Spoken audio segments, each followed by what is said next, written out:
العليم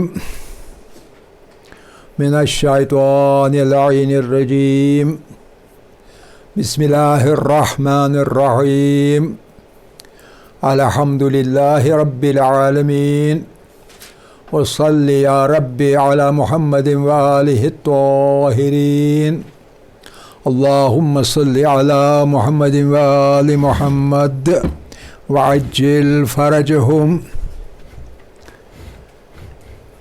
وعجل لوليك الفرج يا كريم واجعل فرجنا بفرجه يا أرحم الراحمين رب اشرح لي صدري ويسر لي أمري واحلل عقدة من لساني يفقه قولي ربي يسر ولا تعسر وتمم بالخير آمین یا رب العالمین۔ عزیزان گرامی، ہماری بحث علم الکلام میں عقائد کے میدان میں چل رہی ہے نیڈ تھیوری کے بارے میں، ابراہم میسلو کی نیڈ تھیوری۔ اس نظریے میں سے جو کہ بہت مقبول ہو چکا ہے، اس نظریے میں سے ہمیں وحدانیت کے بہت سارے نکات مل رہے ہیں، توحید کے بارے میں ہمیں کچھ دلائل و براہین ملتے ہیں، اس لیے ہم اس بارے میں بات کر رہے ہیں۔ آج جو نیا نقطہ ہمیں ابارنا ہے وہ پہلی ہی نیڈ جو ہے فزیولوجیکل نیڈز، جسمانی یا بدنی حاجات، ان میں سے ایک اہم ضرورت انسان کی، اور وہ ہے سیکس، فعل جنسی فعل۔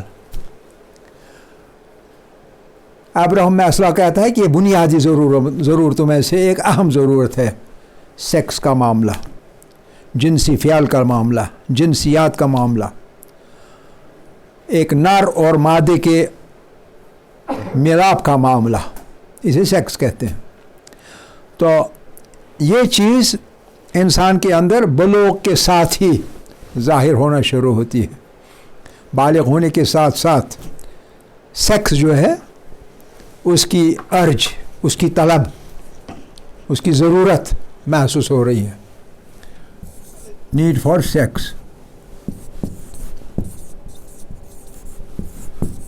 Need for sex.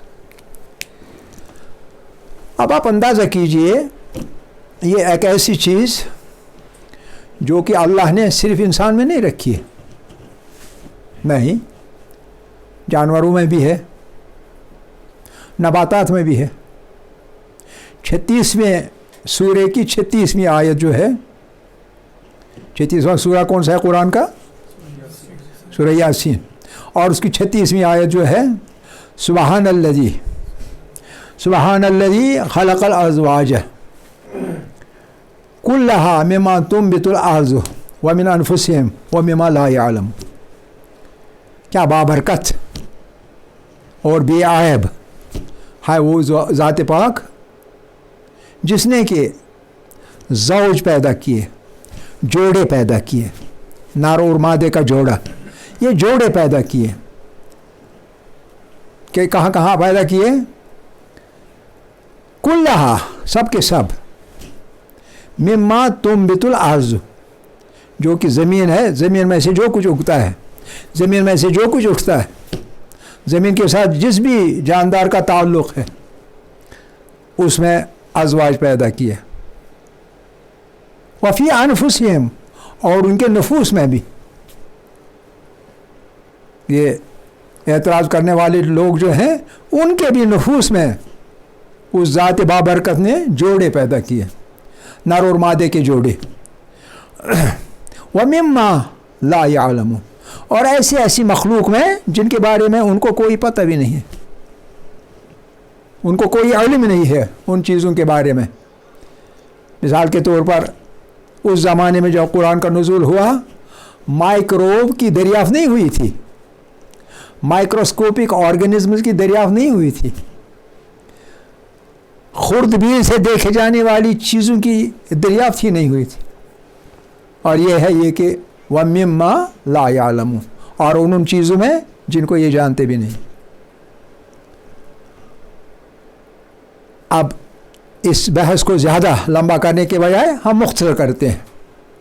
ہم آتے ہیں اسی بات پر کہ یہ جوڑے کیوں پیدا کیا اللہ تعالیٰ نے. اس کا ایک پہلو لیں گے، سارے کا سارا نہیں، ورنہ اسی موضوع کو اچھی طرح سے سمجھنے کے لیے کئی ایک لیکچرز کی ضرورت پڑے گی، اور ہمارے ساتھ وہ سب کچھ وابستہ نہیں ہے. ہمارے ساتھ جو وابستہ بات ہے وہ یہ ہے کہ مقصد کیا ہے. سیکس کا مقصد اگر ہے تو کیا ہے؟ بظاہر ایک ہی چیز لگتی ہے. ٹھیک ہے، اس میں کشش ہوتی ہے، اس میں شک نہیں، سیکس میں کشش ہوتی ہے، لیکن مقصد وہ نہیں ہے. مقصد کچھ اور ہے. مقصد کیا ہوتا ہے؟ ہر جاندار کے لیے، حتیٰ کہ بے جان چیزوں کے لیے بھی برقرار رکھنا، آبادی کو برقرار رکھنا، ان جانداروں کو برقرار رکھنا، تولید، ریپروڈکشن.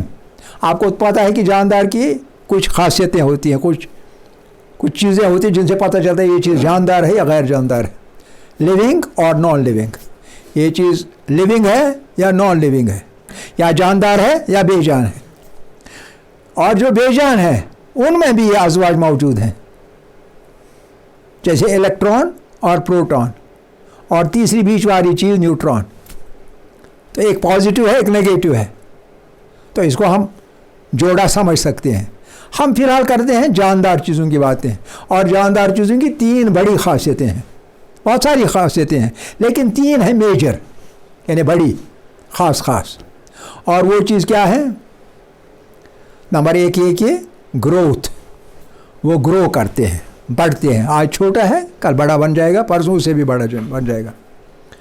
چاہے پودا ہو، چاہے درخت ہو، چاہے ایمیبا ہو، چاہے پیرامیشیم ہو، جس بھی جاندار کو آپ لے لیں، چھوٹا ہوتا ہے، بڑھتا چلا جاتا ہے.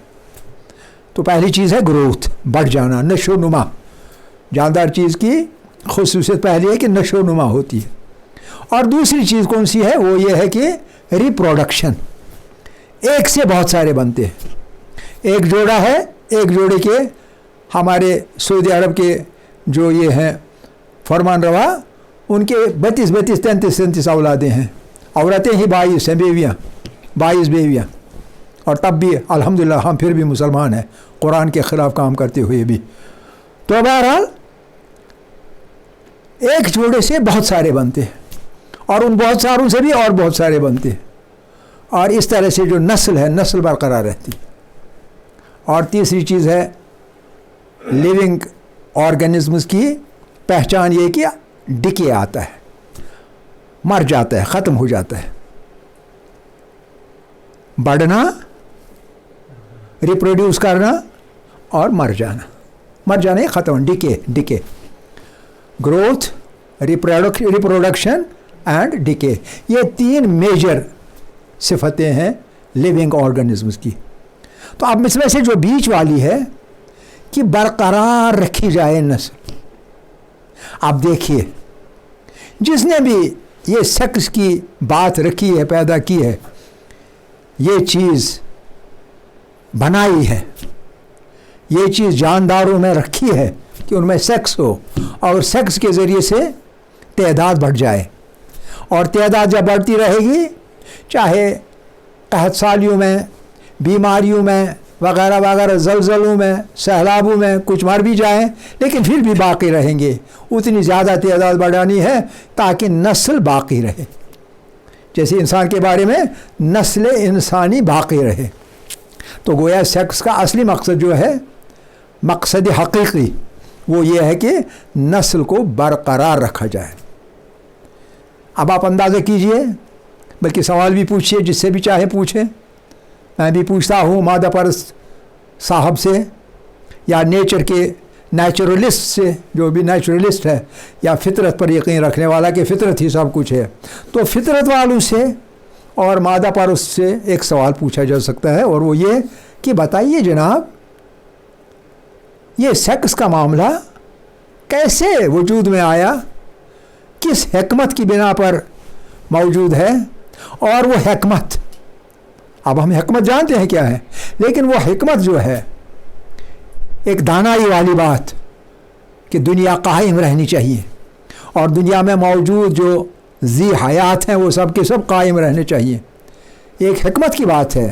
تو یہ حکمت کی بات ہمیں معلوم ہو گیا کہ اس میں حکمت ہے، اس میں دانائی ہے، اس میں دنیا کو اور دنیا میں موجود خلائق کو برقرار رکھنے کی ضرورت ہے۔ لیکن کیا مادہ، ایک بے شعور مادہ، بے ادراک مادہ جس میں کوئی ارادہ نہیں، تو وہ مادہ اس کا موجد ہو سکتا ہے؟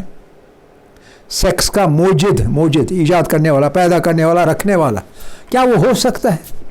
اور کیا نیچر ہو سکتا ہے؟ نیچر بھی تو بے جان چیز ہے، نیچر کچھ قواعد کا نام رکھتے ہیں وہ لوگ، لیکن ان قواعد کو بنانے والا کوئی ہونا چاہیے، تو لہذا بذات خود نیچر بھی اس چیز کا موجد سمجھنا تبھی ممکن ہے جب انسان عقل سے خالی ہو۔ اب اگر انسان میں عقل ہو تو وہ یہ بات قبول نہیں کرے گا کہ نیچر اس چیز کا موجد ہے، سیکس کا، یا مادہ اس چیز کا موجد ہے۔ نہ سیکس کا موجد مادہ ہو سکتا ہے، نہ سیکس کا موجد نیچر ہو سکتا ہے، کیونکہ مادے اور نیچر میں تعقل نہیں ہے۔